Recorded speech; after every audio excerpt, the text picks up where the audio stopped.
ایک مرتبہ کسی نے قاری عبدل باسط سے پوچھا، قاری صاحب آپ اتنا مزے کا قرآن مجید پڑھتے ہیں، آپ نے بھی کبھی قرآن مجید کا کوئی معجزہ دیکھا ہے؟ وہ کہنے لگے، میں نے قرآن کے سینکڑوں معجزے آنکھوں سے دیکھے ہیں۔ انہوں نے کہا، کوئی ایک تو سنا دیجئے۔ تو یہ واقعہ انہوں نے خود سنایا۔ قاری صاحب فرمانے لگے کہ یہ اس وقت کی بات ہے جب جمال عبد الناصر مصر کا صدر تھا۔ اس نے رشیا، روس کا سرکاری دورہ کیا۔ وہاں پر کمیونسٹ حکومت تھی۔ اس وقت کمیونزم کا طوطی بولتا تھا۔ دنیا کے اس سرخ انقلاب سے عبد الناصر ماسکو پہنچا۔ اس نے وہاں جا کر اپنے ملکی امور کے بارے میں کچھ ملاقاتیں کی۔ ملاقاتوں کے بعد انہوں نے تھوڑا سا وقت تبادلہ خیالات کے لیے رکھا ہوا تھا۔ اس وقت وہ آپس میں گپے مارنے کے لیے بیٹھ گئے۔ جب آپس میں گپے مارنے لگے تو ان کمیونسٹوں نے کہا، جمال عبد الناصر، تم کیا مسلمان بنے پھرتے ہو؟ تم ہماری سرخ کتاب کو سنبھالو جو کمیونزم کا بنیادی ماخذ تھا۔ تم بھی کمیونسٹ بن جاؤ، ہم تمہارے ملک میں ٹیکنالوجی کو روشناس کرا دیں گے، تمہارے ملک میں سائنسی ترقی بہت زیادہ ہو جائے گی اور تم دنیا کے ترقی یافتہ ملکوں میں شمار ہو جاؤ گے۔ اسلام کو چھوڑو اور کمیونزم اپنا لو۔ جمال عبد الناصر نے انہیں اس کا جواب دیا تو صحیح، مگر دل کو تسلی نہ ہوئی۔ اتنے میں وقت ختم ہو گیا اور واپس آ گیا، مگر دل میں کسک باقی رہ گئی کہ نہیں، مجھے اسلام کی حقانیت کو اور بھی زیادہ واضح کرنا چاہیے تھا۔ جتنا مجھ پر حق بنتا تھا میں اتنا نہیں کر سکا۔ 2 سال کے بعد جمال عبد الناصر کو ایک مرتبہ پھر رشیا جانے کا موقع ملا۔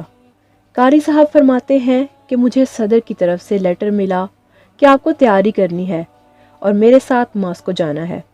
کہنے لگے کہ میں بڑا حیران ہوا کہ قاری عبد الباسط کی تو ضرورت پڑے سعودی عرب میں، عرب امارات میں، پاکستان میں جہاں مسلمان بستے ہیں، ماسکو اور رشیا جہاں خدا کے بیزار لوگ موجود ہیں، دین بیزار لوگ موجود ہیں، وہاں قاری عبد الباسط کی کیا ضرورت پڑ گئی؟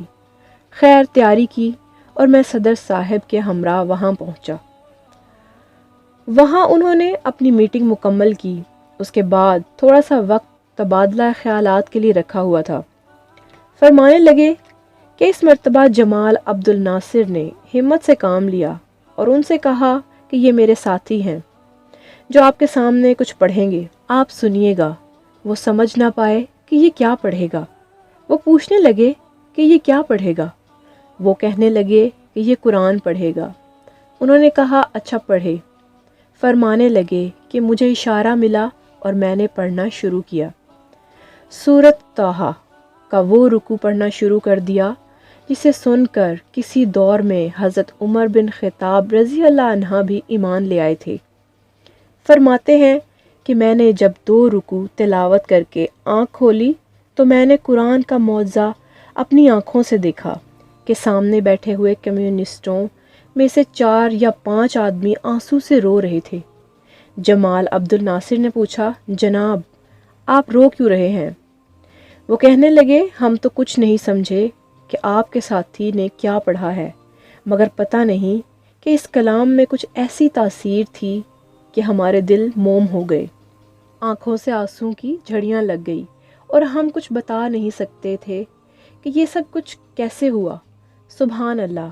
جو قرآن کو مانتے نہیں، قرآن کو جانتے نہیں، اگر وہ بھی قرآن سنتے ہیں تو اللہ تعالیٰ ان کے دلوں میں بھی تاثیر پیدا کر دیا کرتے ہیں۔